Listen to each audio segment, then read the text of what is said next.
My mom moved up to the loft after her brothers died. At the time, it was as far away as she could get.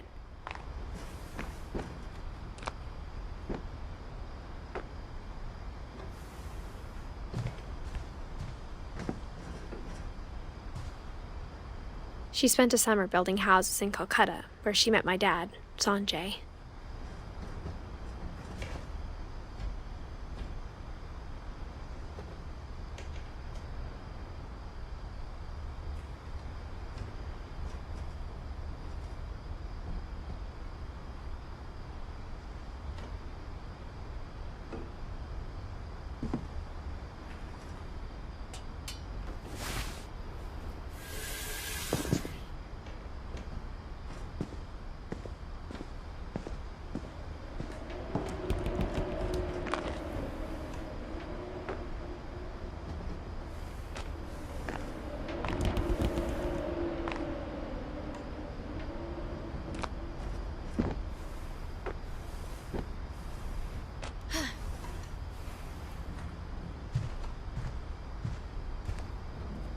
My mom moved to India a week after graduation and got a job teaching English.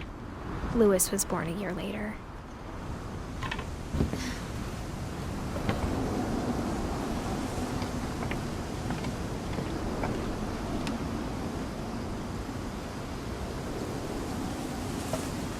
When my dad died, I don't think Mom knew where else to go.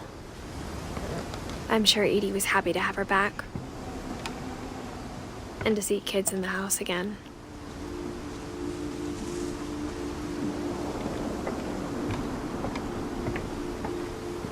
The house had to get a little bigger, but Edie was used to that.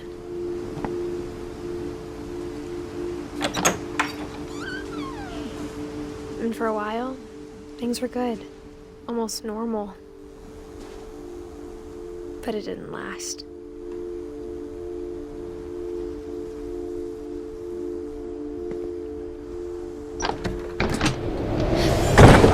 The beginning of the end was Milton's 10th birthday, when Edie gave him a castle.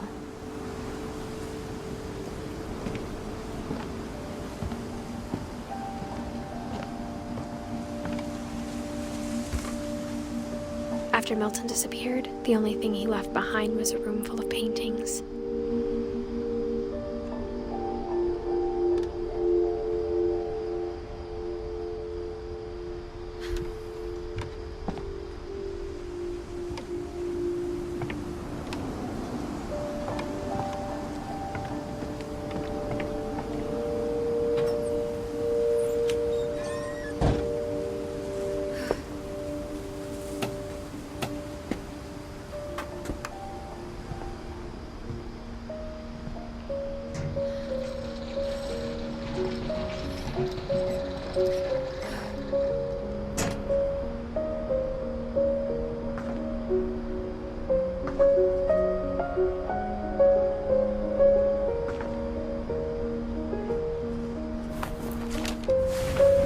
Milton Finch in The Magic Paintbrush.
I was 4 when Milton disappeared.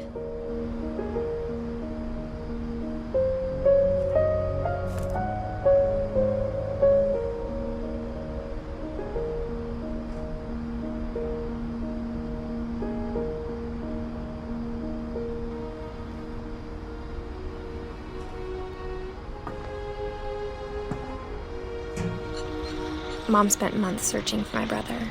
Then she sealed the doors.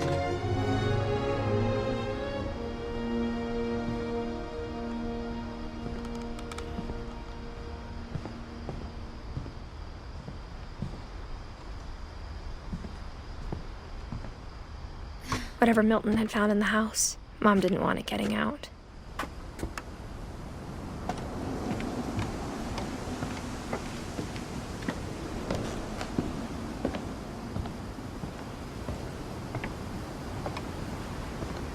Mom definitely blamed Edie, but I think Louis blamed himself. After he graduated, he just spent more and more time in his room, until Mom got him a job at the cannery.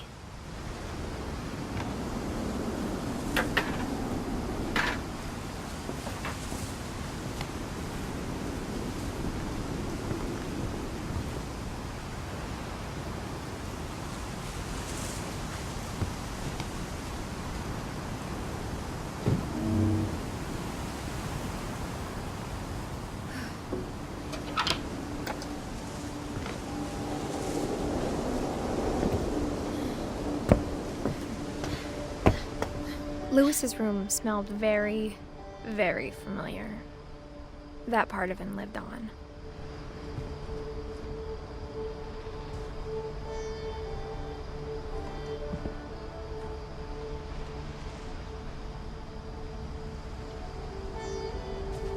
Louis and I spent a lot of time playing games together, but he was surprisingly bad at them.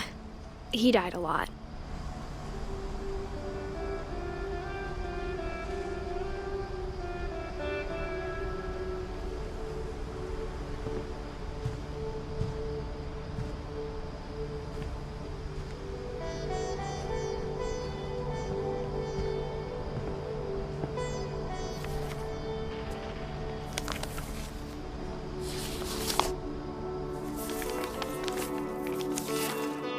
Dear Mrs. Finch, as Louis's psychiatrist, I can understand your desire for an explanation. As I see it, the trouble began in January, shortly after we convinced your son to seek treatment for substance abuse. Newly sober, I believe Louis first noticed the monotony of his daily life.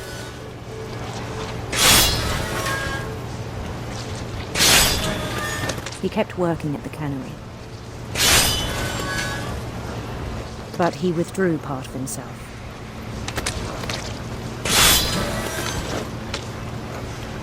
In our sessions, I saw the same behavior. His mind began to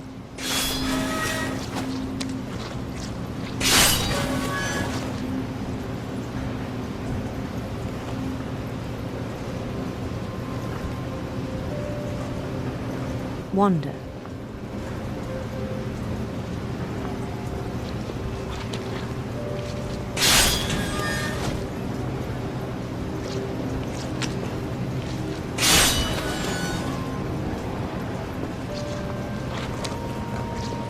I asked him to describe it. He said he started small, imagining a labyrinth. He'd feel his way about. Then something moved. Bats and toads.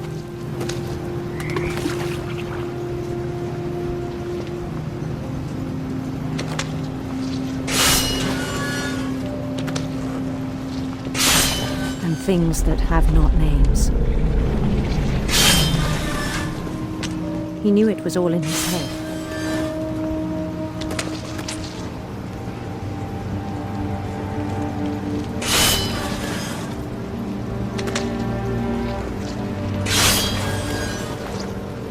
But he took it very seriously. I had hoped he'd find himself.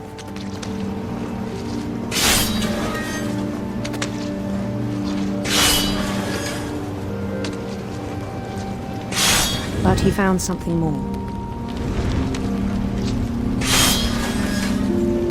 I worried about him then. Daydreaming at the cannery. I spoke with his boss. But he said Lewis had become a model employee. Methodical, tireless, focused. Like a whole new Lewis. So I let him go on.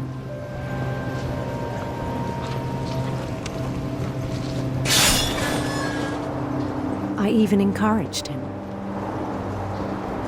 It seemed very promising at first. He told me he'd made a new friend.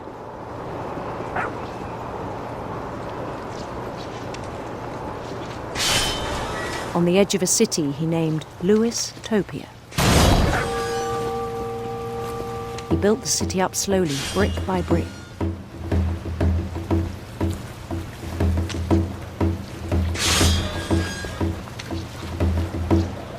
Then he made musicians.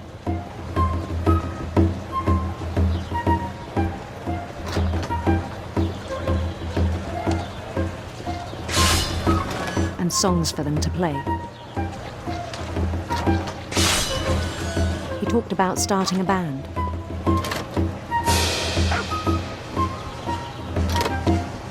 And he was always humming something. Every day his imagination grew stronger.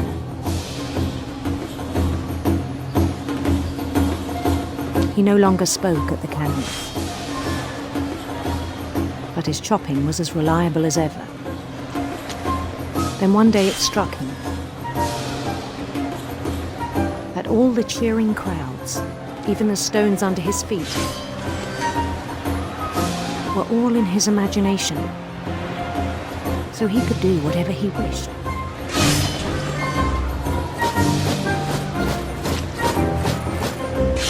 He held an election for mayor. And he won.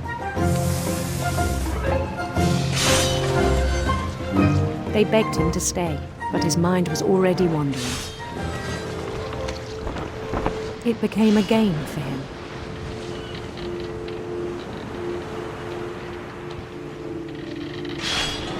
He'd conquer a city, then immediately push on.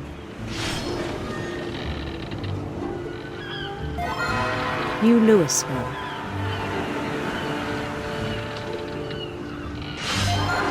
St. Louis. He started drifting away from our reality.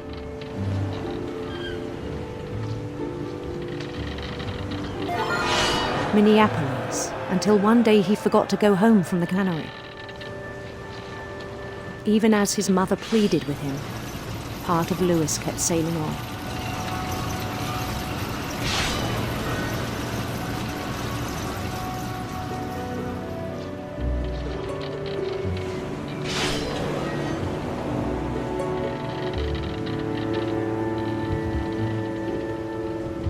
In Lewisburg, he heard rumors of a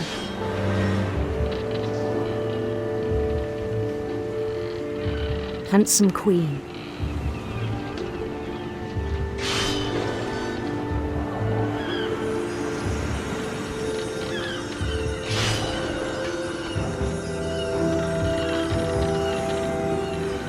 The queen was on her own quest for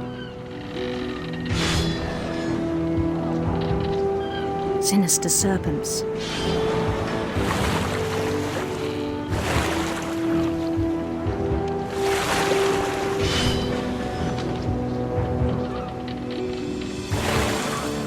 He followed the sound of her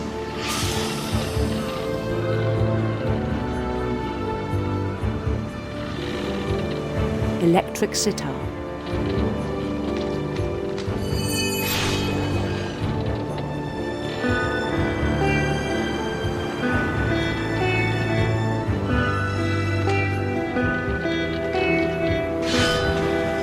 His chase led him to a golden palace east of the sun and west of the moon. Even then, his logic remained sound.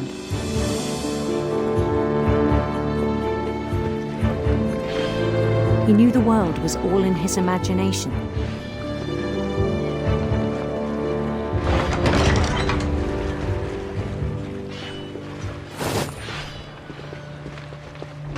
But he was so proud of having created it.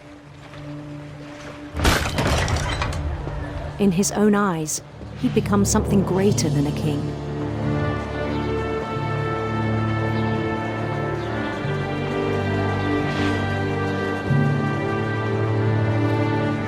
For someone who'd never known success in the real world, I think it was overwhelming.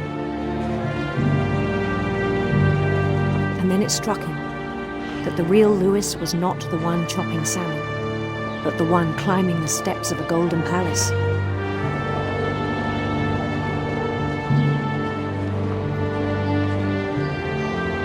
My imagination is as real as my body, he told me. It was hard to argue with him.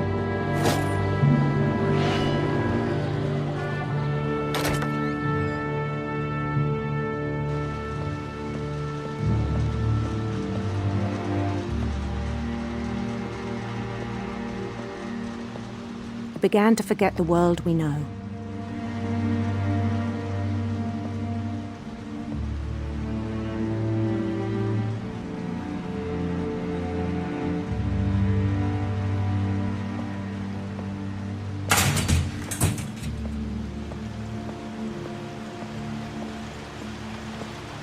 I think it pained him to remember Lewis, the cannery worker.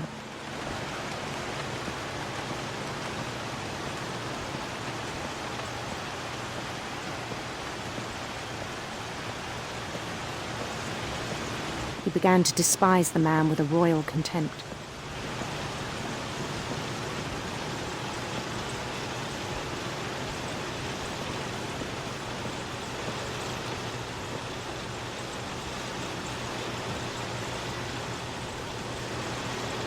I still thought I could save him.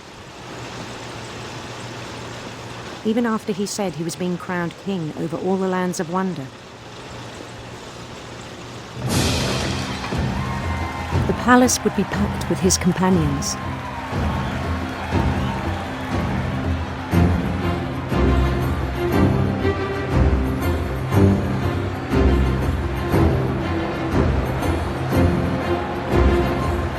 Including the wise Calico who'd insisted on advising me.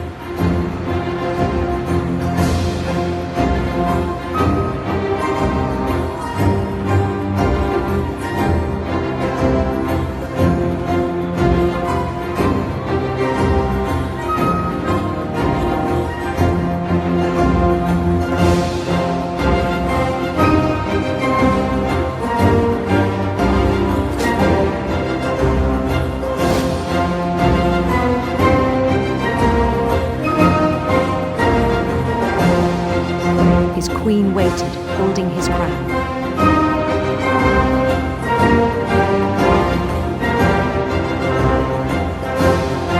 There was only one thing left to do.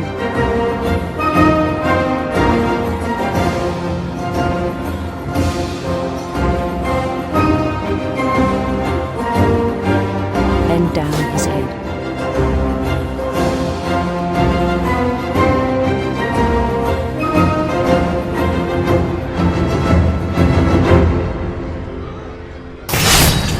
The rest I think you know. Mrs. Finch, your son was a kind man who will be missed by all of us who knew him.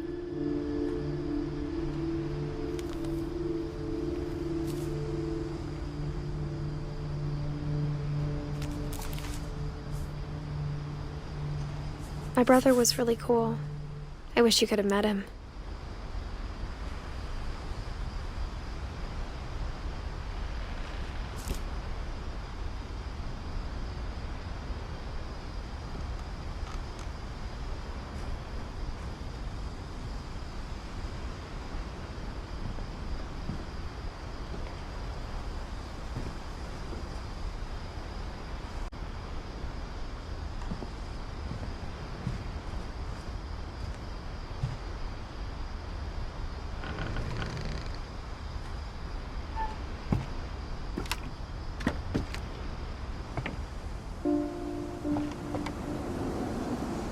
On the way back from Lewis's funeral, my mom told me to start packing. She waited until the day before we left to tell Edie. I'm not sure if she wanted to make it easier or harder.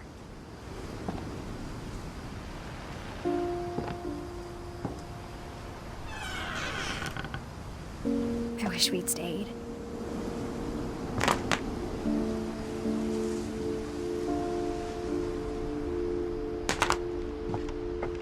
But I understand why we left.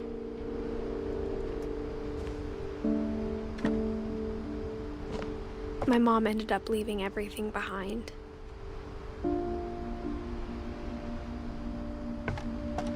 What happened that night had been coming for a long time.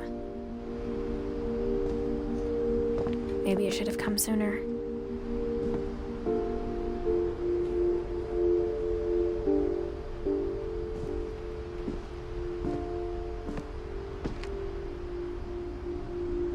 But it had to end one way or another. All that's left now is to tell you about that last night.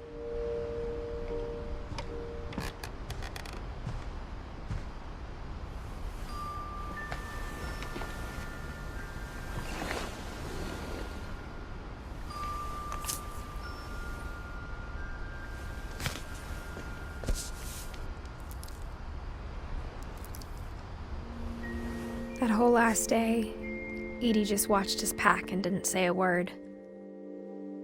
Until supper, when she raised her glass and said, "To our final night together, and all our final nights apart." Grandma, you know what I said about alcohol. Some of your medications are very Edith, specific. I left a present for you in the hallway. Why don't you go open it? The grown-ups have to argue now. I'm sorry, you're right. We're all leaving tomorrow. Let's just enjoy our last... I'm not leaving. Edith, you're excused.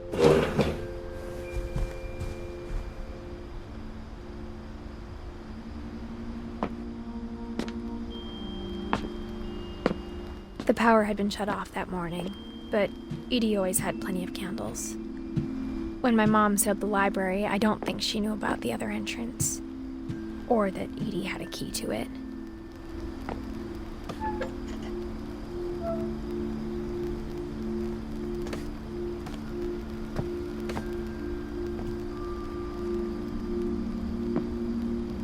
That thing you're afraid of isn't going to end when you leave the house.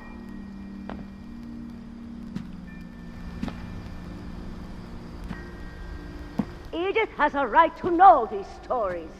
My children are dead because of your stories. I think it's best if Edith and I leave tonight. We'll have the nursing home send a van for you in the morning. Okay? Dear Edith, there's so many stories I wish I could tell you, but there's only time for one. This is about what happened on the night you were born. That night, the tide went way, way out. It was the first and last time I ever saw the old house aground. There'd been an earthquake out in the middle of the ocean. They called it the lowest tide in 1,000 years. God, it smelled awful. You know, I've seen that house every day of my life.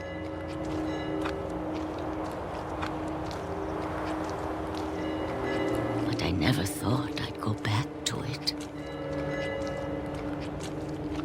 When the fog rolled in, I lost my way.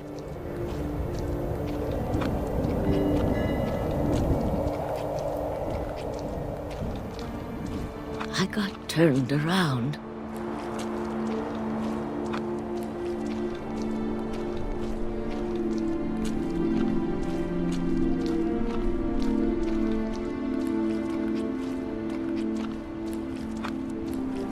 For a while, I wandered. I started seeing things.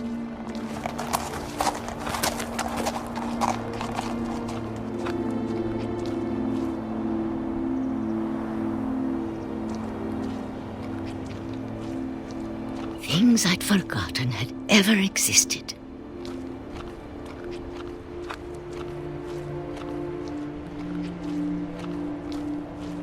But when I saw them, they felt like old friends.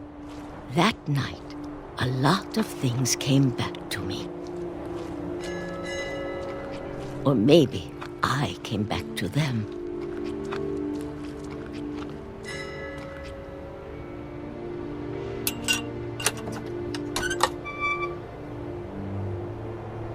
Things I can't explain, but that I need you to try and... Edith, what are you doing in here? It's mine. Edith! Mom, you're gonna rip it! Let go! I kicked and screamed, but Mom dragged me to the car.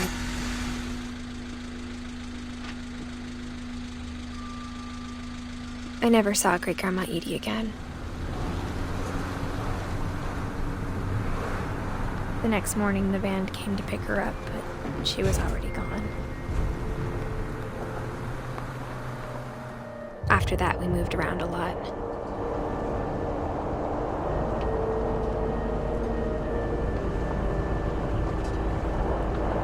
We both tried to make the best of it.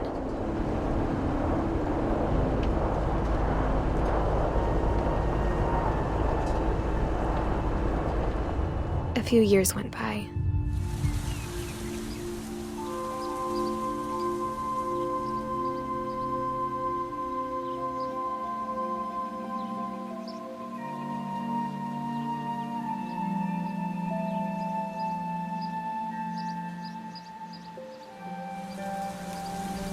My mom doesn't like to talk about it,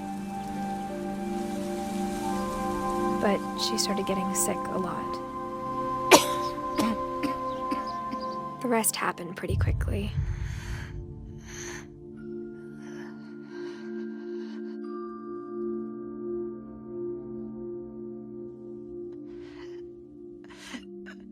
She got better for a while, and then she didn't.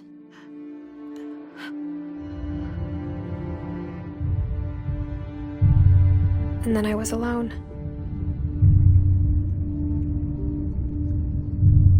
The last Finch left alive.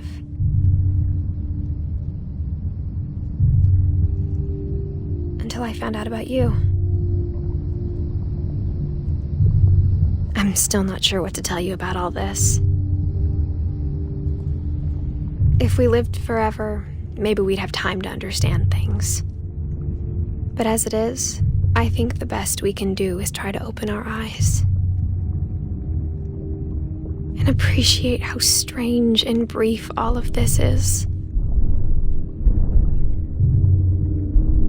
This journal was supposed to be for you. But now I hope you'll never see it. I just want to meet you and tell you all these stories myself. But I guess if you're reading this now, things didn't work out that way.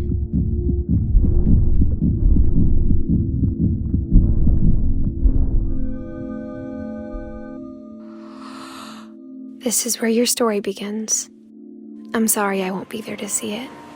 It's a lot to ask, but I don't want you to be sad that I'm gone. I want you to be amazed that any of us ever had a chance to be here at all. Good luck.